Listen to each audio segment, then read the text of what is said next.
Imagina esto por un segundo. Estás planeando un viaje a Los Ángeles, buscas un hotel barato y que esté bien ubicado, reservas en un edificio antiguo con fachada tipo Art Deco, un vestíbulo con columnas de mármol y luces cálidas. Pareciera un buen trato, pero lo que no te dicen en la publicidad es que este hotel tiene un pasado tan retorcido que ni los guionistas de terror más creativos podrían inventarlo. Hoy te quiero platicar la historia del Hotel Cecil, pero no como un simple dato curioso o una leyenda urbana. Vamos a analizarlo como una investigación criminal, revisando datos reales, casos documentados y pistas que te dejarán pensando si este lugar es solo un hotel o algo mucho más oscuro. Así que, si te interesan estas historias, quédate hasta el final. Te prometo que esta no es la típica historia de fantasmas. Empecemos por el principio. El Hotel Cecil abrió sus puertas en 1927 y estaba ubicado en el centro de Los Ángeles. Era la época del Art Deco, de los estudios de cine florecientes, del glamour y de la ambición. Y el Cecil quería aprovechar esa bonanza. Más de 600 habitaciones, techos altos, pisos de mármol. Un hotel pensado para atraer a viajeros de clase media. Pero llegó la Gran Depresión. La zona se vino abajo. Las calles del downtown se llenaron de indigencia, de crimen, prostitución y drogas. Y el Cecil se adaptó. Dejó de ser un hotel para turistas y se convirtió en alojamiento barato para quienes no tenían a dónde ir. Ahí empezó a gestarse su leyenda negra.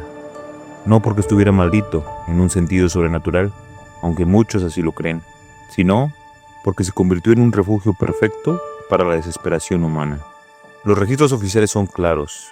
Desde los años 30, la policía de Los Ángeles empezó a tener al Hotel Cecil en su radar. En 1931, W.K. Norton se registró con un nombre falso. Lo encontraron muerto por envenenamiento. Pocos años después, Louis D. Borden, un huésped veterano, se cortó el cuello con una navaja de afeitar. Imaginen la escena para el personal del hotel. En 1940, Dorothy Jan Purcell, de 19 años, dio a luz en secreto en su habitación. Creyendo que su bebé estaba muerto, lo arrojó por la ventana. Fue declarada mentalmente incompetente para ser juzgada. Y esos son solo algunos ejemplos. En total, se documentaron al menos 12 suicidios en el edificio, sin contar los que nunca se reportaron. La policía sabía que cada tanto recibirían una llamada del Cecil. Un cuerpo en la banqueta, una cuerda atada a una viga, una botella de pastillas vacías junto a la cama. El lugar se volvió casi rutinario para la morgue y para los agentes que iban a investigar. Imagínate caminar por sus pasillos en esa época. Alfombras gastadas, iluminación tenue, silencio interrumpido por puertas que se cierran de golpe, huéspedes que iban y venían sin preguntas. Nadie quería saber nada. El Cecil era barato y eso era suficiente para mucha gente. Para la policía, era un punto caliente de crimen y tragedias. Para la ciudad, un problema olvidado en el centro. Uno de los casos más extraños ocurrió en 1962. Pauline Otton discutía con su esposo en la habitación. Él salió furioso. Ella, desesperada, abrió la ventana del 9º piso y se lanzó al vacío. Pero al caer, aplastó un peatón que ni siquiera estaba hospedado en el hotel. 2 muertos, un solo salto.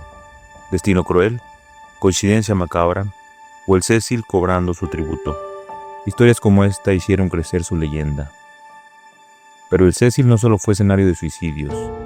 En los años 80, albergó a uno de los asesinos seriales más temidos de Estados Unidos. Te estoy hablando de Richard Ramírez, apodado el acosador nocturno. Pagaba unos $1 por noche, entraba con la ropa manchada de sangre, caminaba por el vestíbulo y nadie le preguntaba nada. Se desvestía en el callejón trasero y subía a su habitación como si nada hubiese pasado. Para él, el hotel ofrecía anonimato perfecto. Nadie quería meterse en problemas, y eso le permitió sembrar el terror en Los Ángeles por meses. Y no fue el único asesino serial. En los años 90, el escritor y criminal austriaco Jack Unterweger se hospedó en el Cecil mientras supuestamente investigaba la violencia en la ciudad. Mientras tanto, asesinaba a trabajadoras sexuales en habitaciones del hotel. Era casi un patrón. El Cecil atraía a personas rotas, desesperadas o peligrosas. Era el escondite perfecto para un asesino con dinero suficiente para pagarse el silencio de la recepción. Con los años la mala fama fue tan grande que intentaron taparla con marketing.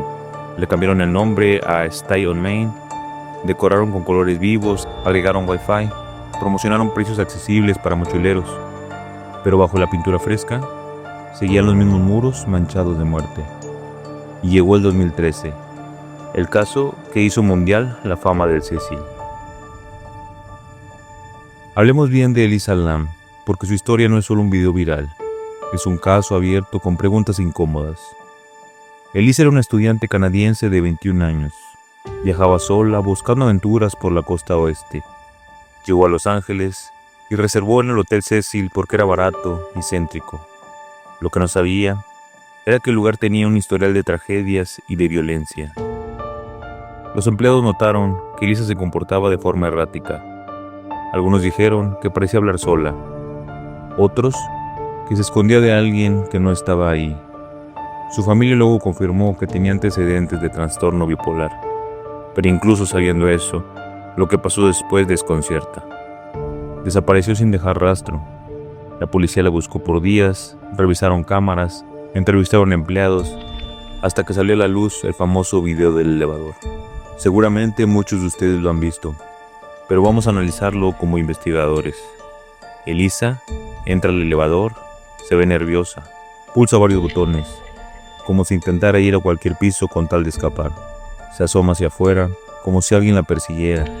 Se esconde en la esquina, hace gestos extraños con las manos, habla con algo o alguien que no está en cámara, y luego sale. El elevador permanece abierto, inmóvil, como si algo fallara en su programación. Ese video se volvió viral no solo porque es inquietante, sino porque dejó demasiadas preguntas. ¿Estaba alucinando? ¿Huía de alguien real?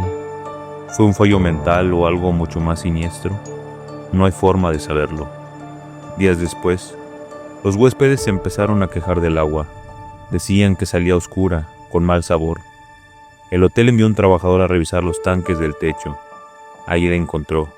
Elisa flotaba desnuda en el agua. Para sacar su cuerpo, los bomberos tuvieron que cortar el tanque por arriba. El reporte oficial: muerte accidental por ahogamiento. Explicaron que estaba desorientada, que habría subido al techo por su cuenta, quitado la tapa del tanque y caído, pero hay inconsistencias.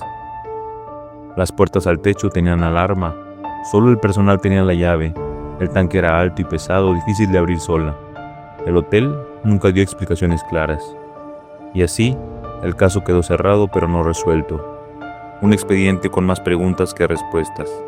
Elisa Lam pasó de ser una viajera soñadora a símbolo de la oscuridad del Cecil. Y uno se pregunta, ¿el Hotel Cecil es solo un edificio? ¿O se alimenta del miedo, de la tragedia o del olvido? Porque no es solo Elisa, ni Ramírez, ni los suicidios. Es un lugar donde la ciudad guarda lo que no quiere ver. Los pobres, los enfermos, los criminales, y donde la muerte parece sentirse en casa. Por eso quise contar esta historia, porque no es solo un hotel embrujado como dicen en YouTube. Es un lugar real, con víctimas reales. Un expediente criminal abierto para quien quiere investigar. Si te interesan estas historias, y si quieres explorar más casos conmigo, suscríbete y activa las notificaciones. Vamos a seguir abriendo archivos, revisando reportes policiales y contando la parte de la historia que muchos prefieren olvidar. Porque la verdad, aunque duela, siempre merece ser contada. Suscríbete a Planeta Arcano y activa la campanita. Nos vemos en el próximo video.